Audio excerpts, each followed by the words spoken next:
Okay, here I am, right here, Nicole. Sorry about that. I got lost for a second, but I'm back. I've got your post up here. Really good job on your word associations. Great, great. This is a wonderful technique in um, exercise and creativity. So remember this word association exercise.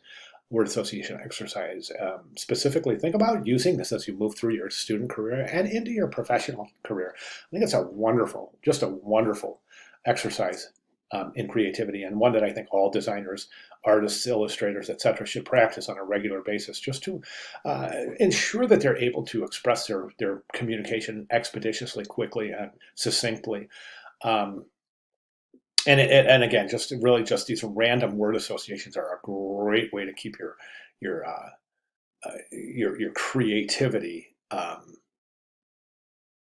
fresh, as it were. So really practicing these word associations things is just a wonderful technique, and one that I highly recommend that you carry through your not only your student career but your design career as well.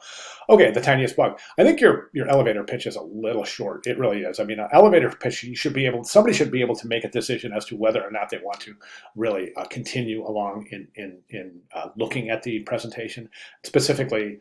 You're really trying to spark the interest. So there's some things that are missing in the elevator pitch, so to speak. And that is, you've got. My main question would be an inspirational tale of a bug in search of a new home. Well, what happened to his old home and his old clan? That's the biggest question, and I think that's the biggest thing that should be addressed. You really want the elevator pitch to set the story up without giving too much detail. By the way, there's a typo right there. Summary, SUMMARY. So the summary here, again, I think it's a little succinct. I think that there's some things in here that really need to be addressed. So, for example, my main question is, who is the guy with the hatchet, with the axe, and what does he have to do with the story? He's not described in the summary at all, so that points to an incomplete summary. So everything that you have listed or shown in your actual sketches should be listed in your summary as a character. So you definitely want to introduce your main characters in the summary and kind of give a brief description of their role in the narrative. Um, okay, so that said, again, I would recommend um, embellishing the elevator pitch as well as the summary, both. Now, the sketches themselves, I do want to make a recommendation in your presentation. These sketches are oriented sideways.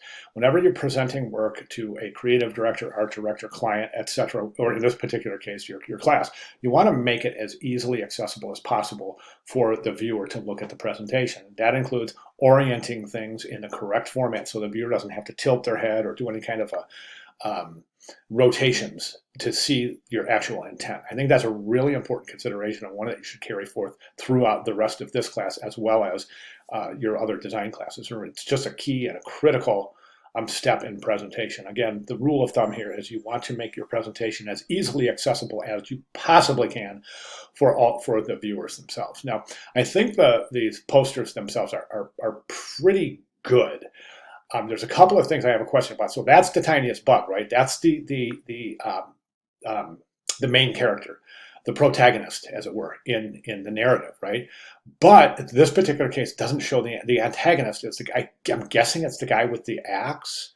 So you've introduced the antagonist as well as the protagonist. So that's good. That's very important. Don't forget to describe the role of the antagonist in your summary. So I think we're doing pretty good here. I think that we got a great setup, a good start, and I think we're ready to keep moving forward. So my recommendations, of course, are to go ahead and embellish the elevator pitch as well as the summary. And I think the sketches are pretty good. But one thing I would recommend in your sketches, especially over here, is don't forget the placement of your type. You always want to include the main placement of the type. In this case, it would be the title treatment. So now, and you're going to be using images for this and not illustrations. Remember, this is bitmap compositing. This is raster image processing. Raster meaning that the origin of the image is a camera, not an illustration. Keep that in mind. I think that's something that everyone needs to keep in mind as we're using images, pictures, to compile this poster, not illustrations. Okay, really, really important consideration there on what I think that you really, really keep on the front burner as we move through the assignment. Okay, Let me see. All right, Nicole. All right. That's all I have, Nicole. I think that you're off to a great start. So thank you very much. And if you have any questions at all, please let me know. Thank you.